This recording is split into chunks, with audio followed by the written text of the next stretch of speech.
What is up, everybody? Welcome to another World Cup preview here on Touchline Talk. Before I get started, be sure to hit that subscribe button so you don't miss these last couple World Cup previews and you're ready for all of the content I'll be putting out on YouTube during the World Cup. You can also find my written work on Substack, touchlinetalk.substack.com, as well as on Medium.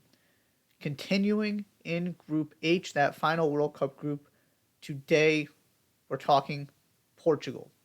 This is Portugal's eighth World Cup appearance, also made it in 1966, 1986, 2002, 2006, 2010, 2014, 2018.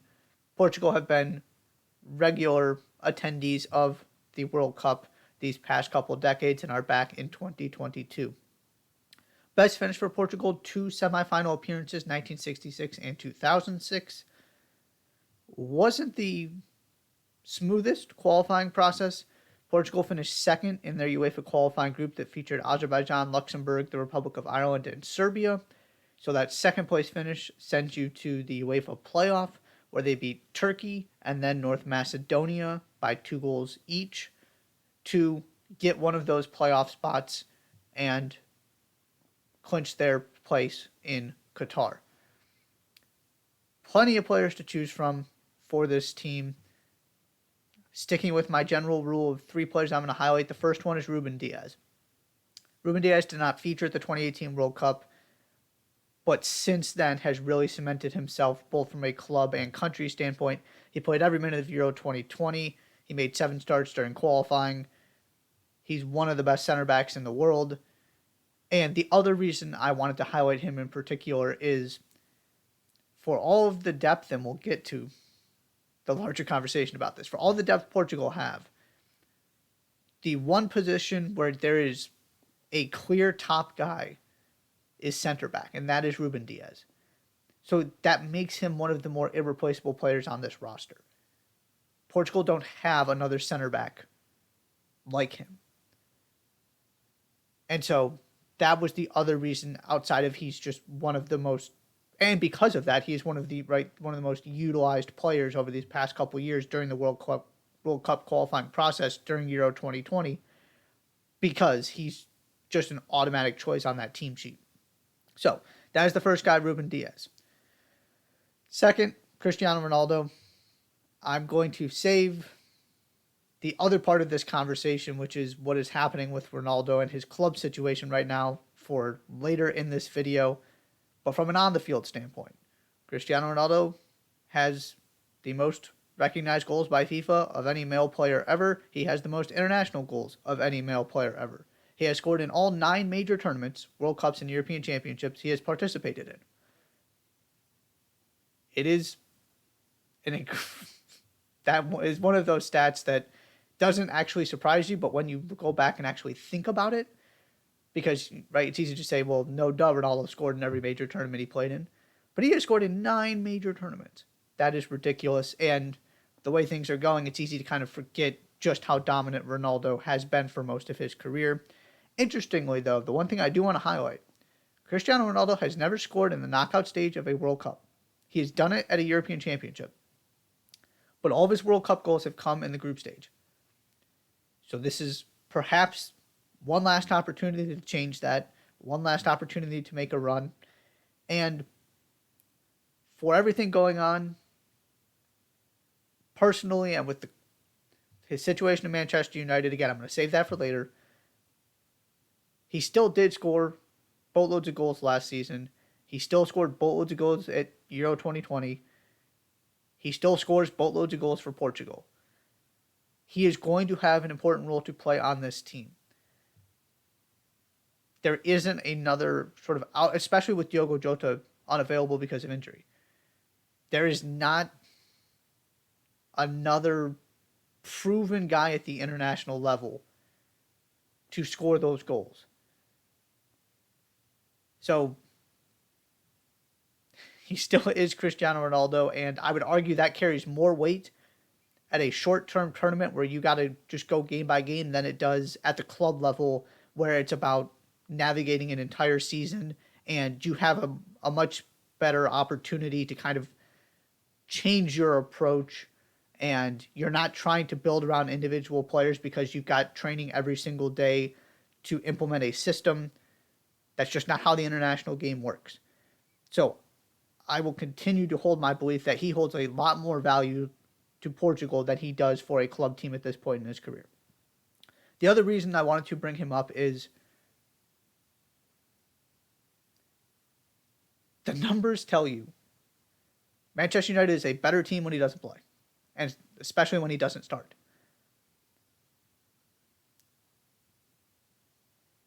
Does Portugal get to that point where he is not starting because that is in the best interest of this team? There are just a lot of unknowns, both on and off the field. I'm going to get to everything else later, like I said. But that's the other part of this I wanted to throw out when it comes to Cristiano Ronaldo. And then third, Bernardo Silva. Bernardo Silva had 4 assists during qualifying. That was twice as many as anybody else on this Portugal team contributed. He played 238 minutes at the 2018 World Cup. He started every game at Euro 2020. And again, with Jota's injury, he becomes even that much more important. He is one of the more versatile players in the world. Pep Guardiola just kind of throws him out there wherever he feels like it. And he's also one of those guys that, because he's surrounded by the Kevin De Bruynes of the world, and now Erling Haaland, Sergio Aguero, whoever it might be, Jack Grealish, Phil Foden, all these stars, it's easy for him to get sort of just pushed into the background. And playing internationally for Portugal is a chance for him to sort of elevate his importance and not just become one of the guys, but become one of the best players on this team, because that's what he is. And yes, he contributes goals. Yes, he contributes assists. He also does so much to help an attack run smoothly that doesn't show up on a stat sheet. There's a reason Pep Guardiola loves him so much. And so he's just a constant. He finds a way to get on the field for Manchester City. He finds a way to get on the field for Portugal. That is not an easy thing to do, considering how much talent are on both of those teams, particularly in attack. And he just continues to produce. He is an outstanding player. So Bernardo Silva is the third player to keep an eye on for Portugal. Breakout star, didn't have to think too hard about this one. It's Nuno Mendes, the left back from PSG. He made the team but didn't play at Euro 2020. He did make 9 appearances during qualifying, though. He sort of arrived at PSG, immediately became a starter, and is really taking it to another level this season. He's got plenty of first-team experience despite how young he is. He's got a goal and 4 assists in 12 league games this season. He's playing in the Champions League for a Champions League contender. He's just an established starting left back at one of the most talented clubs in the world. And he's just getting started in his career. He's made a rapid rise here, kind of just showed up, sort of similar to Alphonso Davies, just showed up and all of a sudden that position was his. And so this is his first opportunity to be a central figure for this Portuguese team at a major tournament. He's only going to get better and better. He is so dangerous going forward. He's been excellent this season and gives you not only what he offers defensively from that left back spot, but like his friend João Cancelo on the other side of this team, on this defense, he gives you an awful lot going forward. This is one of the more dynamic pair of fullbacks you're going to find in this tournament. So he is my breakout star. The bottom line with this Portugal team. My reason for optimism is the versatility of this team's world-class talent. It's the best way I could kind of summarize what I'm trying to get at here. You look at the big names on this team. You've got the pure goal scorer in Ronaldo. You've got one of the best wingers in the world in Rafael Leao, who, that's why I qualified by saying you don't have sort of that established goal scorer from a Portugal perspective, because Rafael Leao is more than established at the club level. He is phenomenal. So he gives you another big-time goal-scoring threat that previous Portuguese teams have not had. He's kind of the replacement to Nani in that sense of the winger next to Ronaldo. So you've got a pure winger, you've got a pure poacher, striker, finisher, and Ronaldo. You got João Felix, who can kind of play as a second striker. He can drop a little bit deeper into midfield. You got Bruno Fernandes, who is a sort of out and out number 10, creative, can also score goals. So you've got one of those. Bernardo Silva can do basically anything you want him to. You've got world class talent at the fullback position. You've got a center back who's among the best in the world. In theory, all of these pieces fit together really well. There isn't a lot of overlap in terms of what they do. Rafael Leao is a very different player than Bernardo Silva. Neither of them are Cristiano Ronaldo. Cristiano Ronaldo is already familiar playing with Bruno Fernandes. You could argue there's some overlap between João Felix and Bruno Fernandes, but that's where you just start one of them instead of both of them, or you play Felix as a second striker, as I mentioned, and put Fernandes behind him. There are ways to solve that problem. But this is not a situation like you've seen with the past in Argentina, for example, where all of these pieces just don't fit around Lionel Messi. Portugal don't have that issue. In theory, on paper, this fits really, really well, and it gives you all of these different dimensions. You're not relying on one thing. It could be your wing players one week. It could, one game, it could be Ronaldo the next. It could be Bruno Fernandes and João Felix the game after that. That's one of the things I really like about this team is you kind of look across the board and at just about every important position, they have a guy that is incredibly dangerous and one of the better players in the world at that position.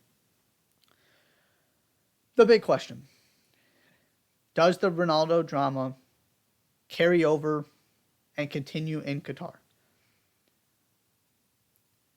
From a couple different perspectives. There is first just the relational chemistry part of this. He's got multiple United teammates on this Portugal squad. You've already seen videos circulating where those interactions have not gone particularly well. I'm not going to put too much stock into that. We don't really know the context of what those conversations were like. There's been some explanations thrown out there as to why they really weren't anywhere near as big of a deal as it kind of looks like and as it was being presented to be. So maybe that's just a bunch of nothing. But there also is the other aspect of this, which just is very simply Cristiano Ronaldo has not handled having things not be about him well at all this season for Manchester United.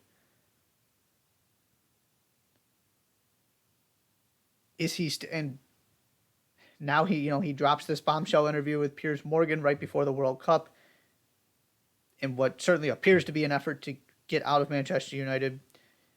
So how does that go over with the United guys first? And then also just, is he sulking the whole time? Is this going to impact his emotional state in Qatar? Or is he actually locked in on this group of players and we don't have any of these issues? And then there's the other part of this. The primary reason things have gone so south for Ronaldo at Manchester United is that he is not playing consistently. And he is having a hard time accepting and sort of coming to terms with that. There is a reason for that, as I mentioned earlier, which is Manchester United are a better team when he does not start. Because he doesn't do all of those things, primarily pressing, that you actually need for 75 minutes from your starters to be a good team and for Portugal to win a World Cup. And for United to contend for a Premier League title. So unless Portugal find a way to compensate for that, it is at least a fair question to ask whether they are a better team without him in the starting lineup. Again, I laid out earlier that I don't think you can just kind of take what's happening at United and apply it directly to this Portugal team. But we're going to have to see what this looks like when they start playing. And if that decision is made to drop Ronaldo to the bench,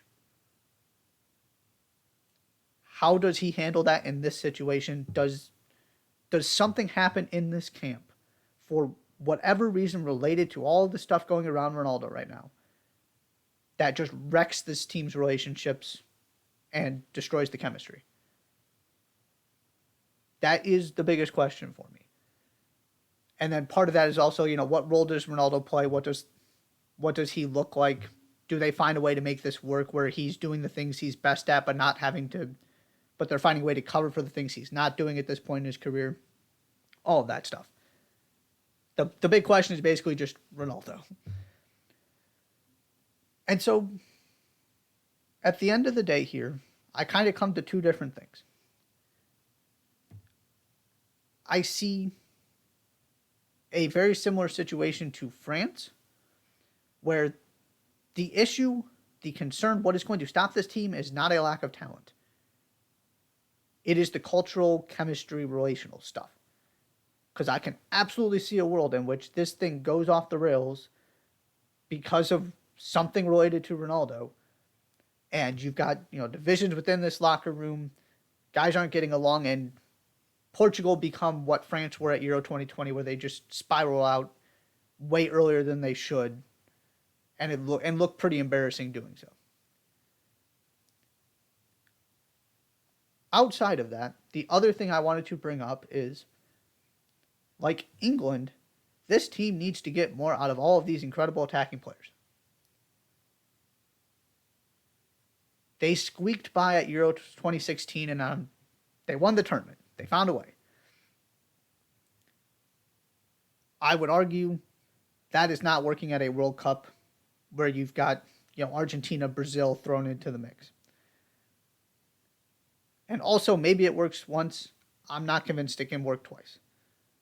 And I actually need to see that this Portugal team is that good defensively. The larger point being, you got to be able to do, again, it goes back to my core tenet of being able to win multiple ways in tournaments. This team is too good to look as bad as they do offensively sometimes. There is a whole nother level they can reach.